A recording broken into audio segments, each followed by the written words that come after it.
So, this layover flight, you missed it. We can't not show up to basic.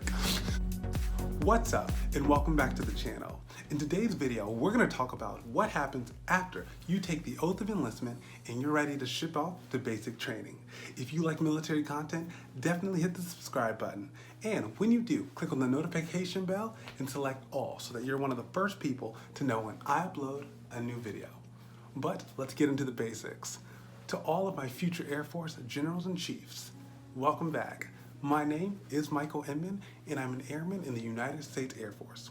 I post a video on this channel every Monday, so if you're looking for some consistent and hopefully high quality content, definitely join the fam, hit subscribe, and let's get into this week's video. Last week, we talked about what happens the second time you go to Meps. Mainly, that trip is focused on taking the oath of enlistment. But this week, we're gonna talk about what happens the moment after you lower your right hand.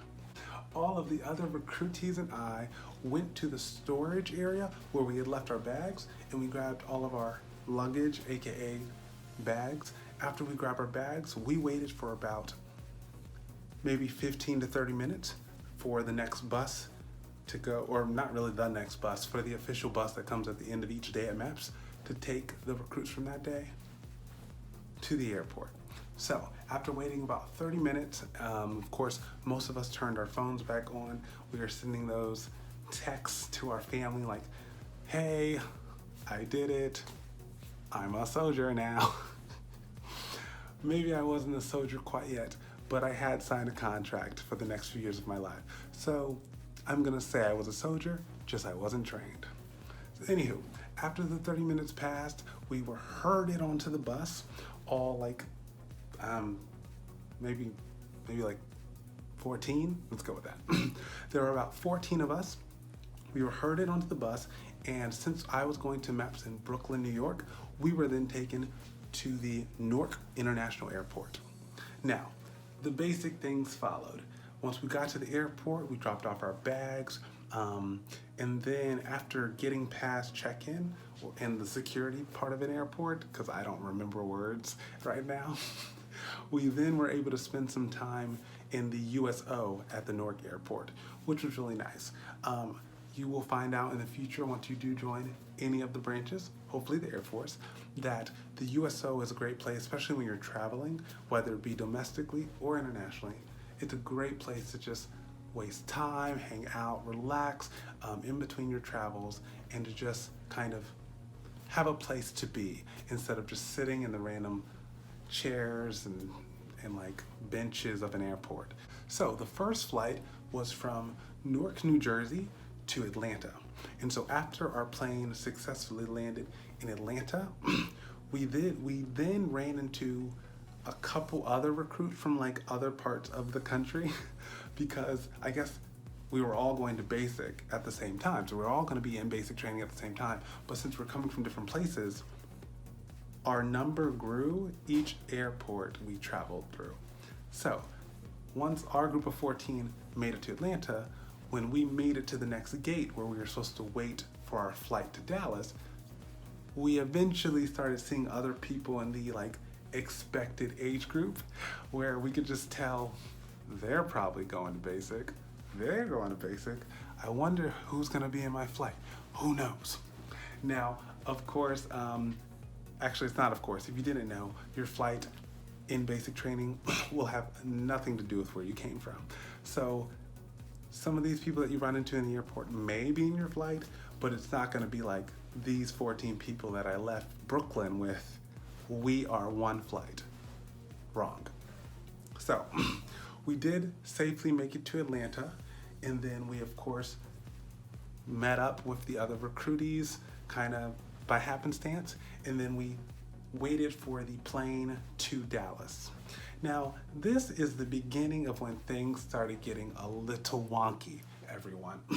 Now, I don't know what time the plane was supposed to be at the airport, but all I know is that the plane was running behind. Now, I think it was like 30 to 45 minutes behind. Not a big deal. I had thought, right? We thought it was not a big deal. The plane eventually arrived. We were able to get onto the plane and make our way from Atlanta to Dallas Fort Worth Airport. But here's the hitch. When we were on the plane going to Dallas, because we had one more plane after that to catch, the pilot's like, so it seems like there's a couple connections that a couple of y'all will be missing. But we are working with the flight to San Antonio. We are working with the flight to San Antonio because we do, get this is literally being announced to the whole plane, because we are proud to have some recruits going to basic training for the Air Force on board. Thank you for choosing to serve. Now, we haven't actually picked up a rifle yet, so we're just sitting there like, one, this is uncomfortable. Two, what do you mean you're holding a plane? That's good, but how late are we gonna be? We can't miss the plane, dude. Like we can't miss the plane. We can't not show up to basic. So the pilot makes this nonchalant announcement. We're all like, that's odd. The plane then eventually lands in Dallas Fort Worth, and the pilot comes back on the PA system, and he's like, so this layover flight, you missed it. This layover flight, you missed it. People going to, I don't know, Miami, you missed it. Really tragic. But then he says, for all of our future airmen on board, we have held the plane, and you guys have a very tight window to get to the gate, but they have agreed, let's say United Airlines, I don't know, American Airlines, one of the two major airlines. We have agreed to hold it, so just book it, and then you will be on your way. We're like 45 minutes late. They held a plane. Do not expect this to be a thing that always happens. You may just miss going to basic training that day. Or maybe this is default, maybe there's protocol. I don't know. The point is I want you to appreciate that they actually held a plane for us for like 45 minutes. If I was one of those people going to San Antonio and you held my flight for some group of people that may or may not be within 30 minutes late, 40 minutes late, 50 minutes. Excuse me, can you do your job? Can you fly this plane to San Antonio? What's happening? I'm pissed. So, thank you more to the people on the plane for being forced into leniency. We appreciate you. We appreciate your sacrifice. So, our plane lands in the Dallas, like I said. We get that announcement, we are understanding that we need to book it. Turns out the flight to San Antonio is actually in another terminal. So all of us are grabbing all of our little carry-ons. If anyone had a undercarriage, like I don't know what it's called, but if anyone had like a thing that was under the plane, I guess that was just being somehow immediately sent to that plane. No idea how they made it happen. Engineering. But most of us just had carry-ons, big carry-ons, but carry-ons. And so we got off that plane, and I tell you, we were huffing it. So we booked it to the other terminal, so it was about like an 8-minute run thing. And then eventually we found the proper gate. And so I look around, and maybe two other guys, it's a mixed group, there's boys and girls there, but regardless, I and maybe two other guys, we look around, we're like, okay, we got it, we're good. 1, 2, 3, because there's 14, there should be 14. 1, 2, 3, 4. Why aren't there 13 people here? Where is the 14th member of this team, this crew? Where is he? We first were confused, so then we start asking around. Was he in one of our WhatsApp chats? He wasn't in my DEP program. I don't know who he is. He looks like a nice guy. I don't know who he is. Does anyone know who this kid is? And then one of the females with us, one of the ladies, she's like, Yeah, he's from my dad. Let me, one sec. I think we have a WhatsApp. I don't know. So she pulls out the WhatsApp. We find his number. One of us calls him. He doesn't pick up.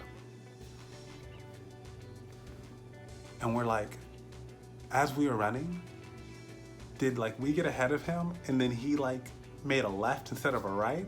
Is he lost in this terminal right now when his sole job was to follow the group and to make it to this flight? So now we're in like code red, kind of sort of, because it's our responsibility to get to basic, but you can't leave a man behind before you even start your military career. Like, what is that? So I'm like, we have to find him. And so we talked to the associate at the gate, and she's like, y'all were already like 40 minutes late, and we held the plane for y'all. I have a command from my boss that this gate will be closed, and now 5 minutes. She didn't say it mean, but that's what she said. So I'm like, oh my God, let's try our best. So the two guys next to me, we create a 30-second plan and then we choose to execute. We run totally like up the terminal the way we had came. Like we backtracked the route in a way, and there's a huge divide after like running for like, I don't know, 200 meters. There's a huge divide where you can either continue exploring this terminal or you can turn left and start taking the route that would take you to the terminal we had come from. And so literally we choose to split up. So we're going to go forward together and then split at the fork. And then literally all of us knew kind of the situation, because we are now in a situation of we're trying to find a future wingman of ours, like a future brother in arms, so that they make it to basic training. But at the same time, we're taking a risk because we can also be not allowed on the plane within now 4 minutes at this point. We have 4 minutes to figure this out. So once the plan's a go, I immediately turn on my stopwatch because I'm like, okay, I have 1 minute and 40 seconds approximately to run as fast and as far as I can down the route that I have been assigned to see if I can scout out a kid that looks lost. Because I think we saw his picture on WhatsApp. So we know what he looks like now. And he's gonna be like, where am I? So I book it. So I'm running, the other two split left like it was planned. At this point, I'm looking at my watch, it's probably 1 minute and 20 seconds already. I'm like, I don't see him. Now I'm starting to panic. Meanwhile, I am like running like it's my life depends on it. So like it's entirely anaerobic. Like there's no oxygen really, really being turned into energy at this point. Like I don't even know if I'm breathing. I'm clearly breathing. Anywho, so I'm running very aggressively. And so eventually, of course, time's moving slow, but I'm now concluding that I'm not gonna find him. Like I'm not gonna find this kid. And so I look down at my watch, it's 1:40, like 1 minute, 40 seconds. And I'm like, I've gotta get on this plane. I want to find him. I hope the other people found him, but I have no idea. But I know I now need to turn around. So I think if I remember, it was like 1 minute and 55 seconds is exactly when I turned around. Because remember, as far out as you go is as far out as you have to come back. So I knew that around 2 minutes, assuming I'm gonna be a little bit more tired on the way back, I needed, like underscore needed, to be running back right around the 1 minute 50 second mark. Like pop a spin in there, do a dip, and beeline for the gate. So I did that. Once again, for the 1 minute 50 second run back to the gate, I'm in my head like, 1, I hope the kid was found. 2, I can barely think right now. 3, I can't breathe, but I can't stop for air because I didn't leave a margin of breathing. I didn't leave a margin to rest. So I am running like nobody's business to this gate. And so by the time I get there, I like almost like keel over.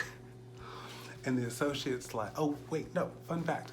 30 seconds out from the gate, I think I hear over the PA, final call, closing the gate. Not even final call, like a nice, no, they're like, we are closing the doors to gate 39. Final call. And that was a kindness. That was a gesture of kindness from the associate, because they didn't have to do that. But luckily I was within 30 seconds. I got to the gate. I couldn't breathe. The doors were closed, by the way. The door was closed. And I had like a mini panic attack. But then the lady was like, open it back up, open it up. And I don't even think that's allowed. So, thank you. But they opened it back up and they're like, yeah, he was just here. He's already checked in. Let him on the plane. And so there was this look of like, are we allowed to do this? But I guess some boss gave a nod. I don't know how it got approved, but within that second, there was like a 3-second pause and they were like, okay, get on the plane. And so it turned out, after catching my breath, after kind of going through the morning of not finding my future wingman, it turned out that he had gone the other way. So the 2 guys who had turned left did find him. And so even though it seemed like a loss prior to finding that out, it actually was an incredibly positive ending to that part of the story, just because, hey, we all made it to this flight and we were able to not be the people traveling to basic who lost someone in the airport, left them behind without caring, and now this kid's stranded in the airport, needing to be booked a hotel and having to show up to basic training late by a day and just look a little goofy. After that, the flight was only probably an hour and a half, very short, very quick, but I totally slept through all of it just because I was so exhausted. When we landed in San Antonio, 2, I think USO or veteran, one of the 2, USO or veteran volunteers picked us up at the gate, and they gave us a very clear, strict warning. They said, hey, you have 20 minutes prior to meeting the sergeants down an escalator. So if you want a quick bite, now it's your window. It's your only window before basic training starts. Do what you want. So a lot of people started buying little snacks, little things here and there. I immediately found like a corner to charge my phone because it was at like 4%. And so eventually when my phone had battery and could actually call someone, I of course used that moment. I mean, it's not of course, everyone used it a little differently, their last window of freedom before 2.5 months of hell. But the point is I called Mom and Dad. It was really great to just say, hey, I made it safely. I got to tell them find the missing lamb story, aka finding the kid who was lost. And it was just nice to chat with the family for a bit prior to beginning this new exciting journey. And so right near the end of the conversation, it was kind of winding down. That's when the 2 volunteers said, hey, time's up, get your bags, it's time to go down the escalator. And so I gathered all my things, I put it in the bag. Me and the other, I think there was now a group of like 22 of us just roaming through an airport at night. We all grabbed our stuff and we just marched toward the escalator. And so I was probably somewhere in the line. If we were in a fine, like a straight line, I was probably number like 14 or 15. And so I get on the escalator, I start to go down, and that's where we'll end this video. So I hope you guys liked this video. Let me know in the comment section if we should continue this story. Like the video if you liked it, subscribe if you want to see more, and I wish you a good rest of your week. Over and out.